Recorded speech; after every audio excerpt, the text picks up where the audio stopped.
Assalamualaikum warahmatullahi wabarakatuh. Selamat pagi teman-teman mahasiswa sekalian.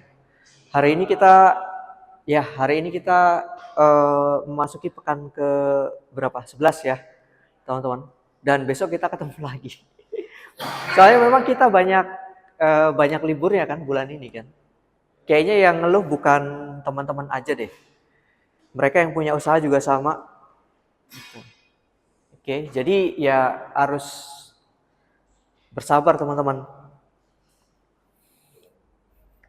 Baik, untuk mata kuliah kriptografi ini teman-teman, ini saya akan coba membahas putar web 3.0 ini ya. Sebenarnya ini masih ada kaitannya dengan mata kuliah kalian, cuma saya nggak akan lebih dalam lagi terkait dengan blockchain. Saya akan coba memberikan pengantar sebenarnya blockchain itu apa sih. Gitu. Tapi sebelum ke sana ya, teman-teman harus tahu ini dulu nih. Nih,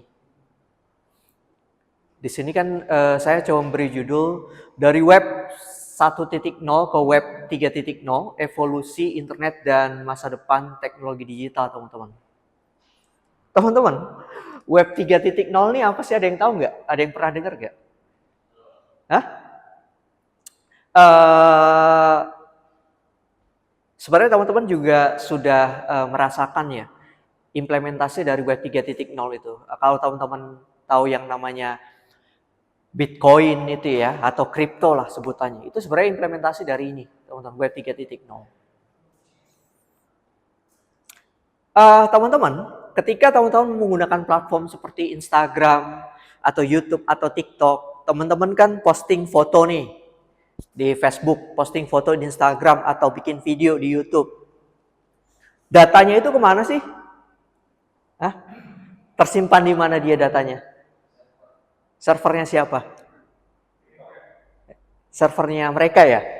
Oke. Artinya datanya teman-teman tersebut itu nggak benar-benar sepenuhnya itu teman-teman kontrol. Nanti kan data itu kan bisa dipergunakan ya kita tidak tahu. Itu teman-teman. Entah itu data bisa diuangkan atau dimonetize teman-teman. YouTube, terus kemudian Facebook, kemudian TikTok, yang dapat uangnya siapa? Mereka ya kan, bukan teman-teman. Itu kalau kita lihat. Seperti halnya contohnya adalah Facebook. Facebook kan kali pertama dibuat oleh si Mark kan memang hanya untuk kalangan Harvard aja, maksudnya alumninya aja kan. Namun lambat laun banyak yang make sehingga kita bisa lihat Facebook yang sekarang itu perkembangannya cukup pesat teman-teman dan sudah terbilang lama. Facebook itu kan dapat uangnya dari mana? Dari ya, dia dari iklan teman-teman ya. Oke. Iya, silakan. Facebook itu dari iklan, teman-teman. Kita nggak bisa menampik akan hal itu, teman-teman. Data kita kemungkinan ya akan dimanfaatkan atau dipergunakan oleh mereka itu, teman-teman. Saya waktu itu masih di era saya teman-teman pasti pernah mendengar Friendster juga ya, itu sama seperti sosial media juga teman-teman. Friendster itu waktu kali pertama mau di stop atau di shutdown ya, mereka bilang bahwa data-data itu silahkan di-download karena beberapa waktu ke depan Friendster itu akan ditutup oleh atau di-shutdown oleh mereka. Artinya memang data kita itu ada di mereka gitu. Entah itu dipergunakan, ya kita nggak pernah tahu teman-teman. Nah, nih, silakan.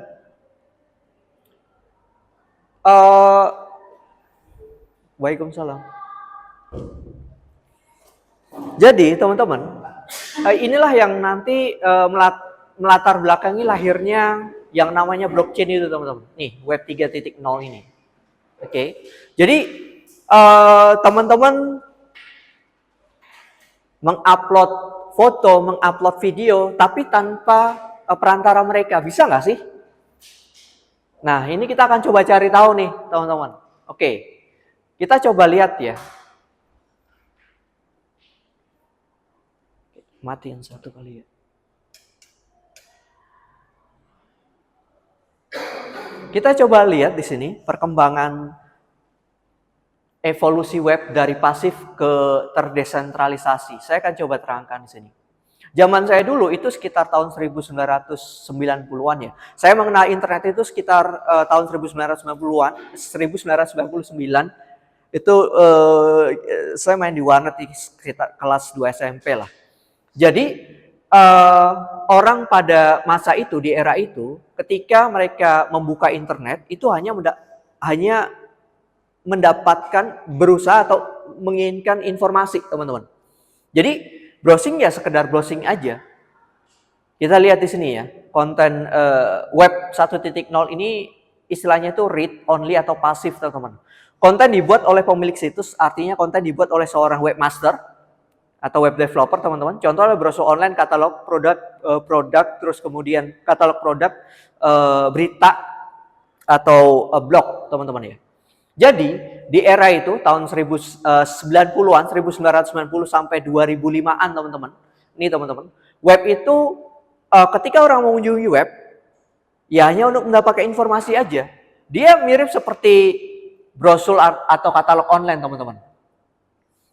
Ada situs toko online-nya, tapi mereka itu hanya menampilkan produk-produknya. Ketika pengguna atau user ingin membeli produk tersebut, maka ya di sana ada tulisan nomor telepon yang pada saat itu belum ada tuh, fitur checkout itu belum ada. Itu teman-teman. Nih yang ini. Ya kita bisa analogikan ya kayak koran lah gitu kan. Tabloid ya udah sekali baca tinggalin, seperti itu teman-teman. Dulu kan yang umum itu Yahoo, terus kemudian Geocities itu teman-teman. Google itu ya. Google kan dulu kan bukan search engine ya. Google itu dia ada informasi-informasi tambahan juga gitu. Kalau Yahoo dulu kan memang bukan berfokus ke search engine, dia mirip seperti artikel atau informasi yang ingin coba ditawarkan lah, teman-teman. Nah, ini ya, ini di era 1990 sampai 2000-an nih, yang ini nih. Kemudian naik lagi, berevolusi lagi ke web 2.0 nih, teman-teman. Masuk ke, atau istilahnya kita bisa lihat di sini read write ya. Yang tadinya ini kita pasif, web itu hanya menawarkan informasi aja, kalau ini enggak. Oke, kita lihat di sini. Ya, silakan.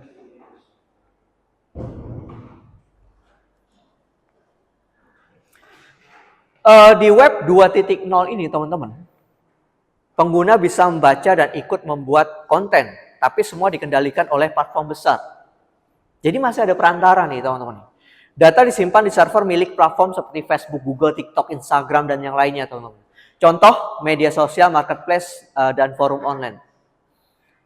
Kita sekarang berada di sini, teman-teman. Web 2.0 ini nih. Gitu. Sekarang, posisi kita sekarang, di era sekarang ini.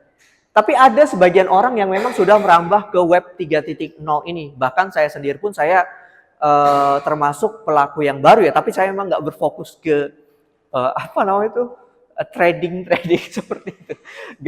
Saya nggak begitu menyukai karena ya saya kurang begitu menyukai. Cuma kan saya mempelajari teknologi yang dipakai itu, teman-teman. Nih, kita sekarang berada di era ini, teman-teman. Dari evolusi web yang 1.0 ini ke 2.0, kita melihat kalau yang ini kan web hanya digunakan untuk sebatas informasi aja. Kemudian di sini sudah ada mulai interaksi, teman-teman.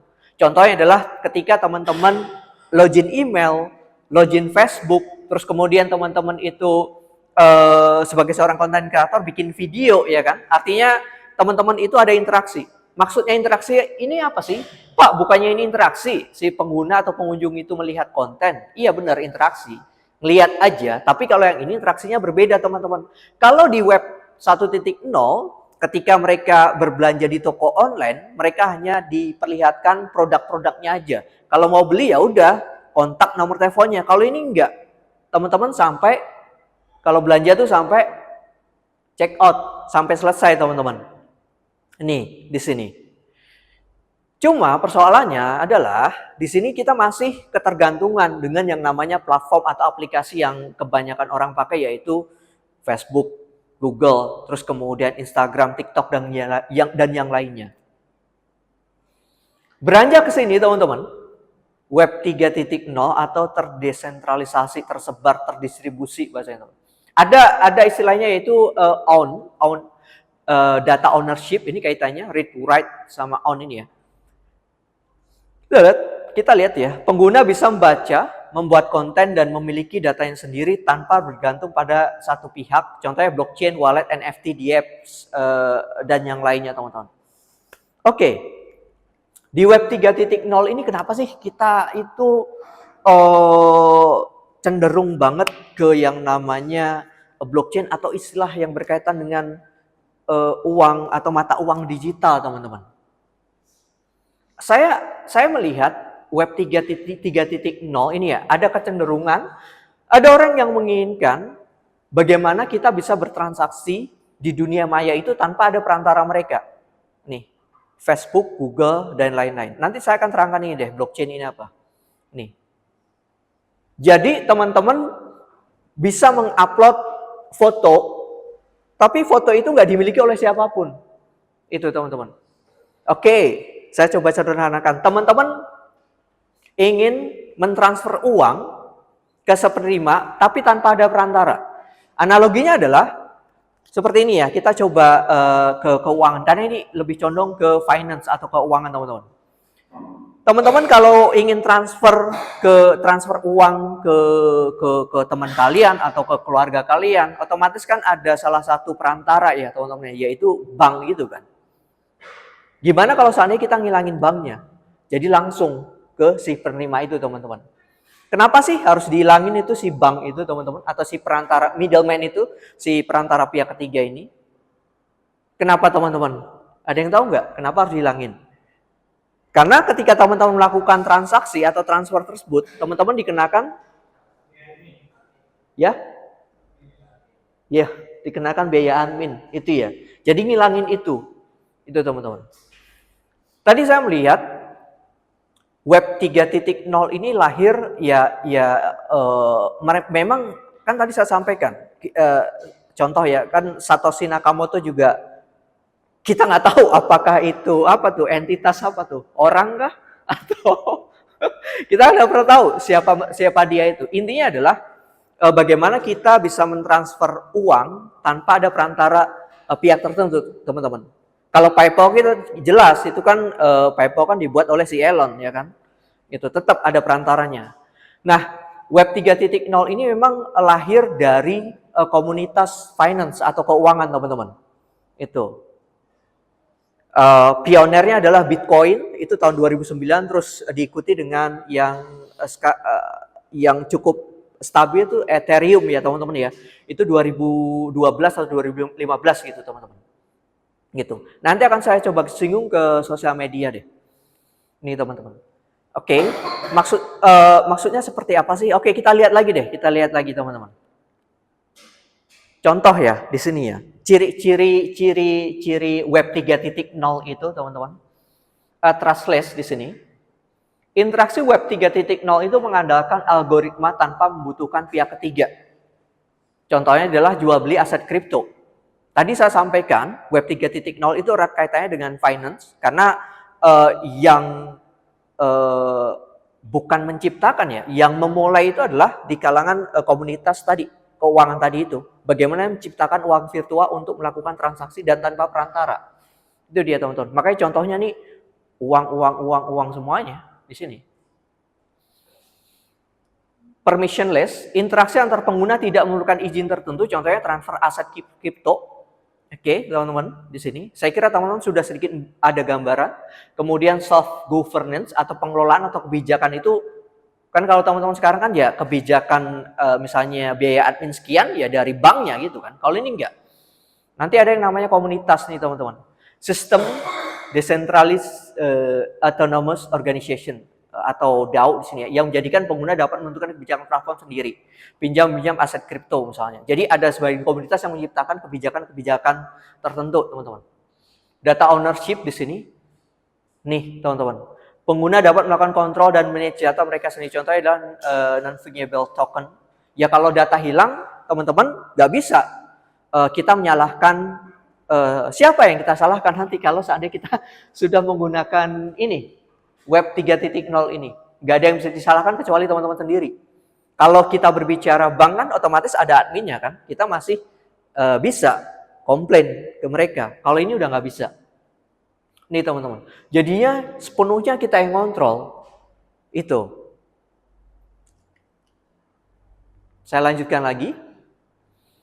Web 3.0 adalah versi internet di mana pengguna bisa memiliki dan mengendalikan sendiri data, identitas, dan aset digital tanpa bergantung pada perusahaan pusat seperti Google, Facebook, atau bank. Web 3.0 ini bisa kita katakan internet milik pengguna bukan milik platform.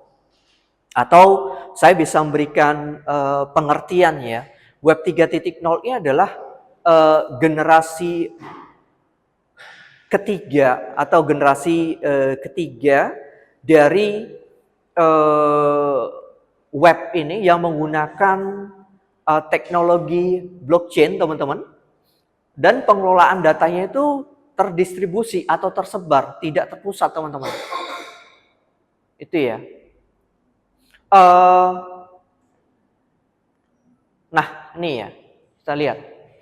Keterkaitan Web 3.0 dengan teknologi terkini.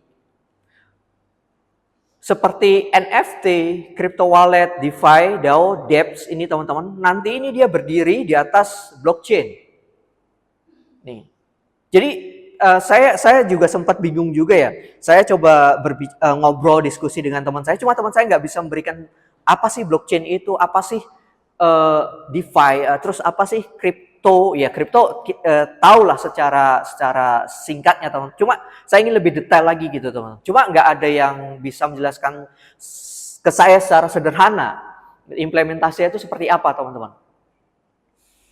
Oke, saya lanjutkan dulu ya. Kita mulai dulu deh contoh-contohnya deh. Yang ini.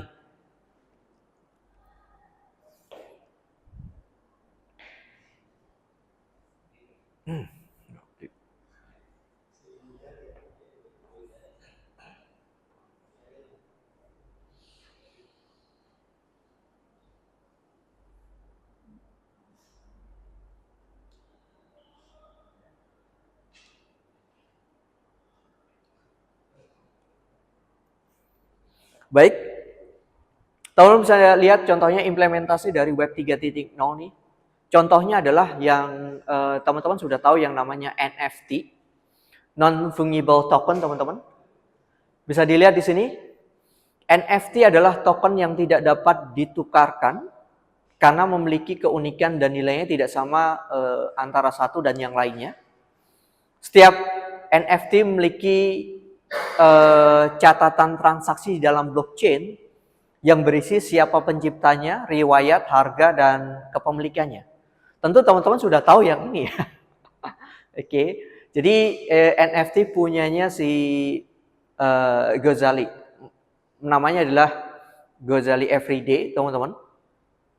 Terus kemudian ada The Merge di sini. Terus kemudian ada Everyday's The First 5,000 Days ini ya teman-teman ya, oleh si Mike. Teman-teman, NFT ini kalau di dunia nyata analoginya seperti apa sih? Oke, ini apa deh kalau teman-teman ngebayangin, ini apa nih? Ya? Kenapa? Oke. Analoginya kalau di dunia nyata apa? Apa? Si Ghazali ini mau jualan apa gitu? Atau mereka ini mau jualan apa? Ya, karya tadi. Ada yang jawab karya ya. Mereka mau jualan karya seni itulah teman-teman. Oke, mereka mau jualan karya seni, tapi sifatnya memang digital. Itu ya. Oke, contoh yang ini. Si Ghazali ini dia selfie dari tahun 2017 sampai 2000 berapa? 2020 atau 2019 lah. Itu teman-teman. Terus kemudian ini laku gitu. Di online kan itu ya, di blockchain itu ya, ini laku gitu kan. Hanya seperti ini. Kita lihat di sini ya. Token yang tidak dapat ditukarkan karena memiliki keunikan dan nilainya tidak sama antara satu dengan yang lainnya. Kalau kita lihat lukisan itu kan harganya ya Kadang nggak masuk akal, kadang masuk akal, ya harganya tuh berbeda-beda. Antara karya yang ini dengan yang ini kan beda-beda. Kalau ini dia everyday, buatannya si Mike ini dia ngerekam, record selama 5.000 hari, terus kemudian dijual ya. Ini dilelang 1 triliun nih teman-teman. Saya kan ngambil dari 25 token NFT yang paling mahal ya. Kalau ini si merch ini dilelang sampai 1,8 triliun nih yang ini. Si the merch ini ya Pak, semakin bitnya itu gede, buletan diameternya ini juga gede gitu teman-teman. Jadi mereka jual karya seni tapi dalam bentuk virtual teman-teman.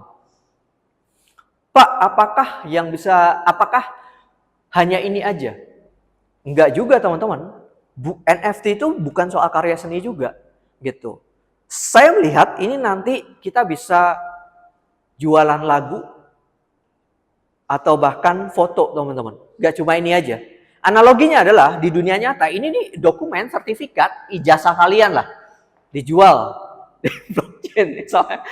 Seperti itu. Ya bisa aja gitu kan. Analoginya seperti itu. Atau STNK kalian, KTP kalian, nih NFT itu. Oke. Nah, ini ya. Kalau ini dia berfokus ke karya seni di sini. Saya lanjutkan lagi. Ini NFT itu kalau di dunia nyata adalah dokumen, teman-teman. Kemudian adalah cryptocurrency. Kalau ini dokumennya, sekarang itu adalah ini apa? Ini apa nih? Ini apa? Ya? Iya, uangnya untuk mereka melakukan transaksi. Cryptocurrency di sini. Cryptocurrency adalah mata uang digital yang menggunakan teknologi kriptografi untuk memastikan keamanannya sebagai alat tukar. Cryptocurrency merupakan satu fungible token, bukan non-fungible ya, tapi sudah fungible token yang berbentuk digital dan tidak tersedia dalam bentuk fisik. Ada beberapa atau sekelompok orang yang memang dia nggak bener itu ya, jahat, biasanya di pelosok-pelosok mereka bahas putar kripto atau koin dengan menunjukkan ini nih koin kripto. Padahal ini kan hanya simbolis aja teman-teman. Gitu. Mereka berusaha ngebohongin gitu teman-teman. Nih ya. Jadi kalau kita lihat yang tadi itu NFT itu dokumennya, sekarang adalah ini mata uangnya nih teman-teman. Oke. Di sini. Dan mata uang kripto itu kan cukup bervariasi teman-teman ya. Kita lihat ada Bitcoin, terus kemudian ada Ethereum, terus ini Tether kalau tidak salah yang ini ya teman-teman ya. Mata uang itu teman-teman, kita bisa membelinya di sini. Misalnya, saya coba memberikan contoh aja di toko kripto atau di sini ya, Ajaib Kripto. Terus untuk nanti menyimpan mata uangnya, teman-teman bisa menggunakan misalnya nih MetaMask di sini kan, atau nanti ada hot wallet sama cold wallet teman-teman. Kalau berbasis web tentunya pakai hot, kalau pakai USB dongle dicolok itu dia cold wallet. Itu. Nih ya, MetaMask. Ini dompetnya, walletnya, teman-teman. Oke. Ini dokumen ya. Kemudian ini mata uang yang dipakai, teman-teman. Nah, sekarang di sini teman-teman bisa lihat ada yang namanya DeFi, Decentralized Finance, atau di sini DeFi ini ya, teman-teman ya. DeFi merupakan ekosistem aplikasi keuangan berbasis blockchain yang dapat beroperasi tanpa otoritas pusat seperti bank atau institusi lainnya. Pengguna memiliki kontrol penuh atas aset mereka melalui sistem komunikasi dua arah atau peer-to-peer dengan menggunakan aplikasi terdesentralisasi. Teman-teman, kalau teman-teman download via torrent, tahu nggak? Pernah coba download? Download lagu, download film via torrent itu. Torrent kan kalau download lama banget ya. Ya kan? Karena dia modelnya dia peer to peer kan. Nah, nih.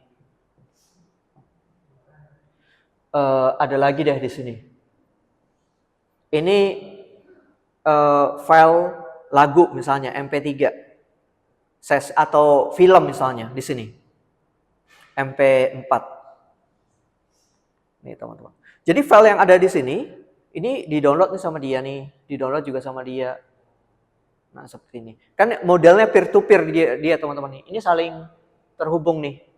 Gitu. Dan file yang di-download itu kan ini misalnya size-nya besar ya. Ini nanti sedikit-sedikit dikirim ke sini. Di sini. Kalau seandainya ada salah satu yang putus, itu nanti akan dibantu sama user yang lain.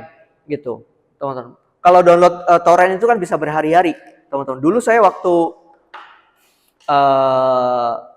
warnet, teman-teman ya, itu saya download film gitu ya, itu ya berhari-hari dengan kualitas bagus filmnya, atau bahkan film yang memang belum rilis itu ya, atau lagu, teman-teman. Peer to peer ya di sini. Jadi memang nggak ada perantara atau orang atau middleman itu, teman-teman, yang menengahi gitu. Jadi mereka langsung download file itu. Oke, saya coba kembali ke sini ya, DeFi ya. Teman-teman, analoginya DeFi ini kalau di teknologi Web 3.0 ini, teman-teman, mereka adalah apa nih? Yaitu banknya. Oke. Ini uangnya di sini. Ini surat-suratnya. Dokumen. Ini uangnya, ini bank. Nih. Jadi decentralized finance ini berusaha supaya kita gak ada otoritas tertentu gitu, teman-teman, yang menengahi kalian ketika sedang melakukan transaksi. Itu. Oke. Jadi langsung di sini tanpa otoritas pusat seperti bank atau institusi lainnya. Contohnya adalah Uniswap, terus kemudian Yearn, terus kemudian Compound. Oke, saya lanjutkan lagi deh. Sekarang decentralized application atau DApp di sini. Sama, ini juga ada, teman-teman, di dunia nyata kita. Saya coba bacakan dulu ya. DApp merupakan aplikasi yang mengandalkan teknologi blockchain untuk menjaga operasionalnya melalui beberapa pihak yang disebut validator. Nanti saya coba sedikit singgung validator. Karakteristik DApp adalah open source, infrastruktur kode dapat diakses oleh semua orang, decentralized, operasional, berjalan di atas jaringan blockchain, insentif, berjalan dengan mata uang kripto atau token, aset digital sebagai insentif, algoritma atau protokol bergerak dengan mekanisme konsensus dan protokol yang berbeda sesuai kebutuhan. Oke, teman-teman, DApp kalau di dunia nyata, teman-teman, itu seperti layaknya kalian menginstal aplikasi kalian di mobile kalian atau menginstal aplikasi di komputer kalian. Cuma ini, teman-teman, ini aplikasi yang nanti akan kalian install di blockchain gitu. Oke, DApp. Teknologi-teknologi ini memang sangat-sangat baru, teman-teman ya. Kenapa Web 3.0 ini nggak semua kalangan itu sudah paham? Karena ya dari sisi kompleksitasnya itu, teman-teman kan kalau bermain trading itu ya ada mata uang, ada kriptonya lah, terus kemudian ada e-walletnya lah, terus kemudian kalau login itu kalian nggak boleh salah, ada tokennya, itu kan, teman-teman kan. Saya lanjutkan lagi di sini. Ini aplikasi ya, aplikasi yang diinstal di blockchain. Kemudian adalah cross-chain bridge, ketika dua mata uang virtual yang ingin saling bertukar data itu, teman-teman. Oke. Kita lihat di sini cross-chain bridge. Cross-chain adalah teknologi yang menghubungkan sebuah jaringan blockchain dengan jaringan blockchain lainnya untuk bertukar nilai atau informasi. Ya kayak konversi aja, misalnya 1 US dollar itu berapa rupiah sih? Kayak gitu, teman-teman. Mekanismenya mungkin saya akan coba bacakan aja di sini. Cross-chain, lock and minting, burn and minting, lock and unlock. Saya nggak mau lebih jauh dulu. Nah, ini. Kemudian, ini yang paling penting yaitu komunitas, teman-teman. Decentralized Autonomous Organization di sini. DAO merupakan sebuah entitas tanpa kepemimpinan yang terpusat. DAO bekerja tanpa manajemen hierarki, namun diatur oleh komunitas yang diorganisasi dalam kerangka aturan tertentu yang berjalan dalam jaringan blockchain. Kalau kita melihat organisasi yang ada di dunia nyata atau real ya, ini dia menggunakan model hierarki ya tradisional dari level paling atas CEO sampai level paling bawah atau non manajemen, teman-teman. Kalau kita berbicara Web 3.0 ya, implementasi di blockchain itu teman-teman. Jadi nggak ada level-level seperti ini, nggak ada teman-teman. Kan kalau tradisional kan ada kebijakan-kebijakan yang diambil oleh seorang atasan yang memang kebijakan itu nggak bisa dikeluarkan oleh level di bawahnya gitu teman-teman. Kalau ini nggak, siapapun bisa, siapapun boleh memberikan ya tadi membuat kebijakan gitu, siapapun di sini, entah itu ini contohnya ya, karena kita berkaitan dengan finance atau keuangan, ada minernya, developer, ya di sini dia bisa memberikan kebijakan-kebijakan, nggak harus nunggu gitu teman-teman, gitu. Oke. Nah, kaitannya apa sih entitas yang tadi itu, atau istilah-istilah atau terminologi yang tadi itu teman-teman? Seperti cryptocurrency tadi, terus kemudian ada NFT, kemudian ada DeFi teman-teman, terus kemudian ada DEP, cross-chain bridge, dan DAO ini teman-teman. Mereka ini berjalan di atas blockchain. Itu teman-teman. Blockchain ini apa sih Pak? Blockchain ini apakah soal uang? Enggak. Blockchain itu saya belum berikan pengertian. Blockchain itu semacam analoginya ya, dunianya mereka. Dunianya Web 3.0 atau bisa kita katakan adalah ekosistemnya. Itu, teman-teman, yang menghubungkan mereka. Kalau pengertiannya kan, kalau blockchain itu kan dia sekali lagi saya coba berikan sedikit analogi. Teman-teman kalau ingin menabung terus kemudian ingin ada bukti, otomatis kan teman-teman memasukkan akan dimasukkan transaksi tersebut ke dalam sebuah catatan ya kan, atau buku rekening teman-teman. Nah sama seperti itu, hanya memang sifatnya digital. Blockchain itu semacam buku besar atau digital ledger yang menggunakan teknologi Web 3. Blockchain itu sebuah buku besar yang digunakan untuk melakukan pencatatan transaksi dan pengelolaannya itu secara tersebar serta terdistribusi. Transaksinya itu di-encrypt, teman-teman. Itu. Ya, di sini bisa kita lihat pengguna itu tidak bersentuhan langsung dengan otoritas tertentu gitu, melainkan di sana diproses secara komputasi, secara algoritma, itu teman-teman. Dan data-data tersebut itu dari sisi keamanan mereka menggunakan teknik kriptografi. Blok-blok yang satu dengan blok yang lain itu akan saling terhubung. Itu teman-teman. Oke. Itu. Jadi blockchain kenapa sih erat kaitannya dengan keuangan tadi atau finance? Memang tadi ya, karena yang mempopulerkan ini mereka yang berada di mereka yang berada di komunitas tadi ya teman-teman ya, komunitas keuangan tadi itu finance gitu. Pak, ini kan dari tadi blockchain itu bahas soal keuangan gitu ya. Bagaimana kalau seandainya saya mau buat sesuatu, misalnya saya mau buat aplikasi cuma berbasis blockchain dan di sana itu saya mau jualan lagu gitu, atau saya mau buat seperti Instagram tapi basisnya itu blockchain. Itu memungkinkan nggak kalian? Kira-kira? Memungkinkan nggak kira-kira? Memungkinkan?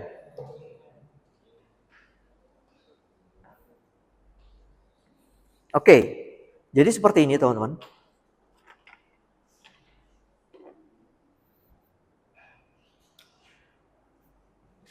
Tadi ya.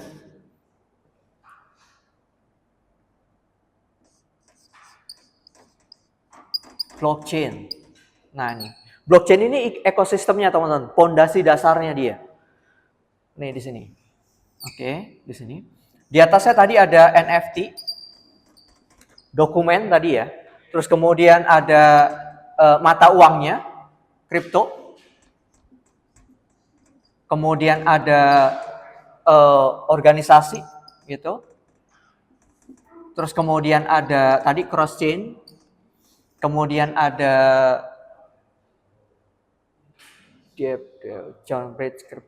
DeFi, banknya di sini, teman-teman. Ini dia. Ini di ranah finance gitu. Ada ya teman-teman ya, masih sangat sedikit teman-teman. Namanya itu kalau salah Audiotis dia. Jadi aplikasi yang memang dia dijalankan di atas blockchain teman-teman. Teman-teman bukan jualan lagi ya, mengupload lagu di sana dan teman-teman itu nanti akan mendapatkan bayaran langsung dari fansnya atau komunitasnya. Audiotis, searching deh. Terus kemudian ada sosial media seperti Facebook, kalau nggak salah namanya Lens Protocol, itu sama, mirip, itu hanya memang masih sedikit. Terus kemudian ada Mastodon, kemudian ada Farcaster juga kalau tidak salah, itu mirip seperti Twitter atau X, itu teman-teman. Untuk membuat blockchain, ini bukan satu atau dua orang programmer teman-teman ya, dibutuhkan ya. Teman-teman, untuk membuat blockchain itu ya akan butuhkan biaya yang sangat mahal dia. Itu. Oke. Saya coba berikan gambaran ya di sini ya. Tadi saya sampaikan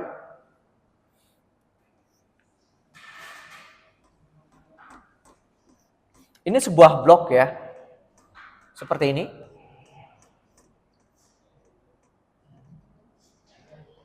Oke. Nah. Ini blok-blok lah. Blok yang awal kan Genesis ya. Genesis blok dia namanya. Baik, teman-teman. Sekarang satu lagi deh pertanyaan dari saya. Ketika teman-teman melakukan transaksi via Web 3.0 ini ya dengan mengandalkan blockchain, kalau tidak ada yang mengotoritas, siapa yang validasi? Ada yang tahu nggak siapa yang validasi bahwa uang yang dikirim itu sampai ke si penerima? Ada yang tahu nggak siapa? Yaitu komunitasnya teman-teman, komunitas. Oke, komunitas.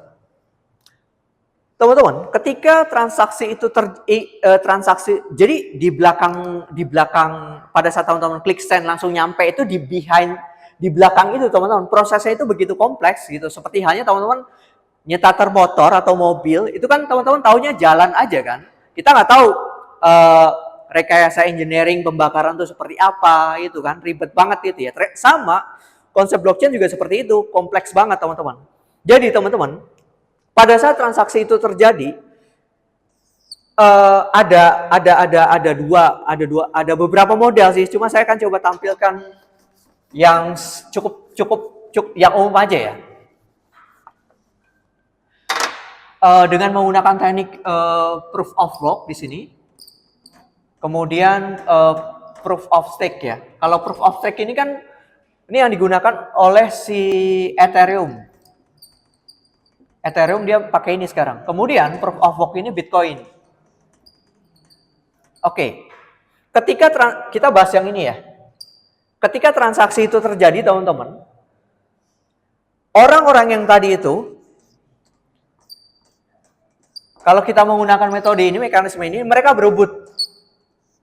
Mereka berebut untuk yang kemarin saya singgung, mendekrip ya.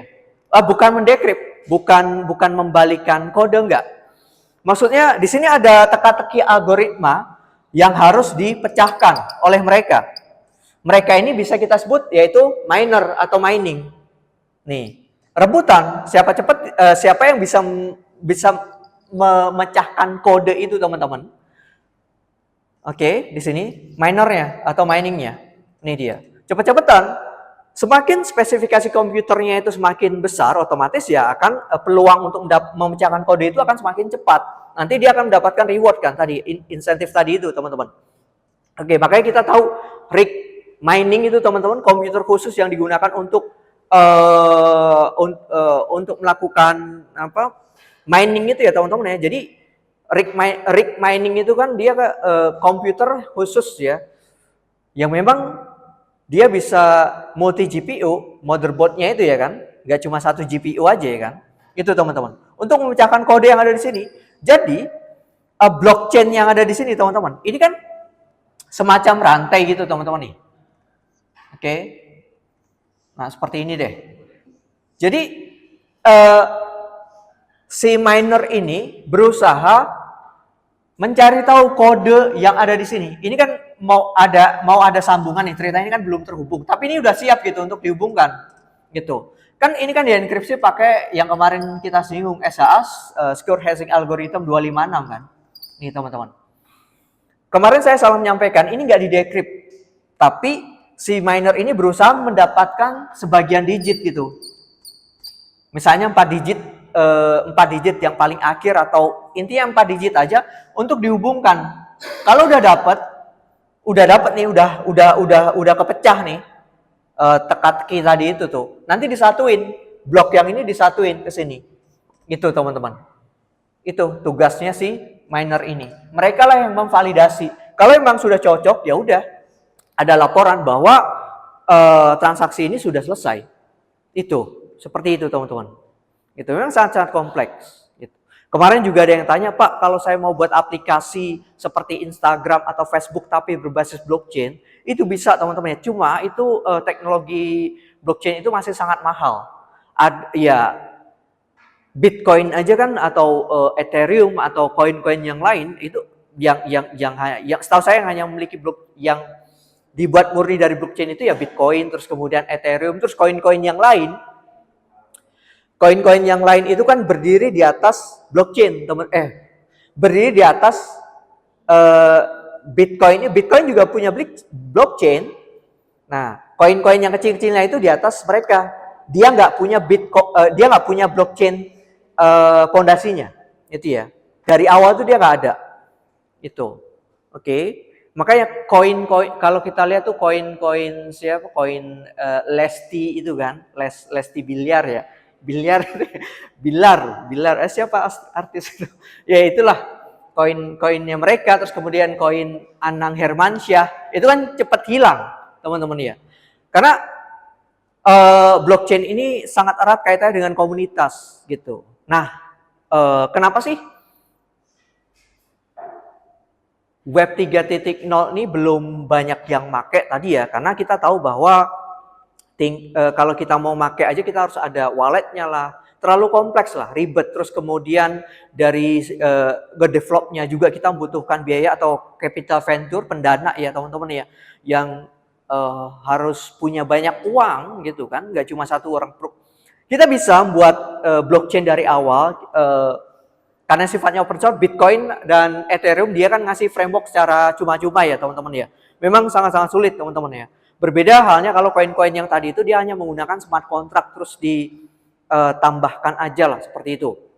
Kemudian ya kita tahu bahwa pengguna itu masih suka dengan hal yang berbau gratis lah, seperti Instagram, seperti Facebook, ya kan tinggal dipakai aja gitu. Itu teman-teman. Jadi memang masih sangat baru banget untuk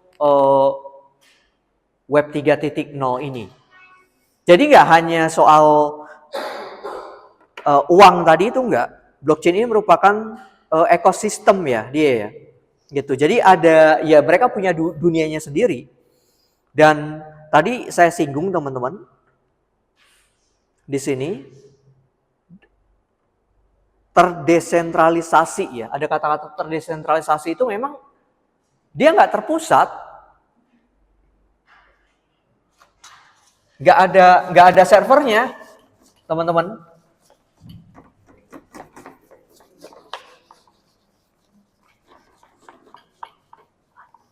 Nah, blockchain di sini nih dasar penyimpanan data dan transaksi tanpa server pusat. Jadi ya orang-orang di sana tuh ya bisa jadi ya saling terhubung, nggak ada servernya dia. Itu teman-teman, blockchain itu saling terhubung. Makanya kalau ada orang yang ingin meretas itu akan sangat sulit gitu, karena antara kode yang satu dan kode yang lain itu sama. Gitu. Oke. Mungkin itu saja. Satu lagi deh dari saya. Teknologi atau Bitcoin ini ya, atau tadi blockchain ini, kira-kira bisa nggak berjalan nggak sih? Atau bisa hilang nggak sih, teman-teman? Atau bisa nggak dipakai? Kenapa? Asal apa? Hah? Asal apa? Ya tadi. Oke, ya yang pertama itu ya, komunitas. Tadi berbasis komunitas. koin itu bakal ditinggalkan. Ya sekarang kan dia FOMO misalnya kan, ada yang die hard nih, fans die hard nih, wah koin itu bakal naik gitu. Kayak gitu kan, ada kan seperti itu kan. Jadi komunitas teman-teman, gitu. Karena blockchain ini ya basisnya itu komunitas. Kalau dia nggak dipakai ya udah akan ditinggalin, gitu. Terus ekstrimnya lagi, internet mati, itu teman-teman. Itu dia baru bakal hilang. Karena kita tahu bahwa saya tidak tahu ya blockchain ini siapa yang mulai. Kita lihat satu Bitcoin aja kan nilainya sudah tidak masuk akal gitu kan. Karena memang ya pasti ada orang di belakang ini. Misalnya kita lihat si Elon misalnya memakai baju tulisannya apa nih, Doge misalnya kan. Itu nanti akan memicu ya kan. Atau dia nge-tweet sesuatu. Komunitas itu langsung tuh bikin asumsi isu-isu teman-teman itu ya. Seperti itu. Terus kemudian Tesla waktu itu bisa dibeli menggunakan Bitcoin ya, teman-teman. Ya, ya ada orang-orang yang memang di belakang ini gitu dan orang-orangnya itu bukan sembarangan gitu, teman-teman. Gitu. Oke, mungkin cukup itu saja dari saya, teman-teman.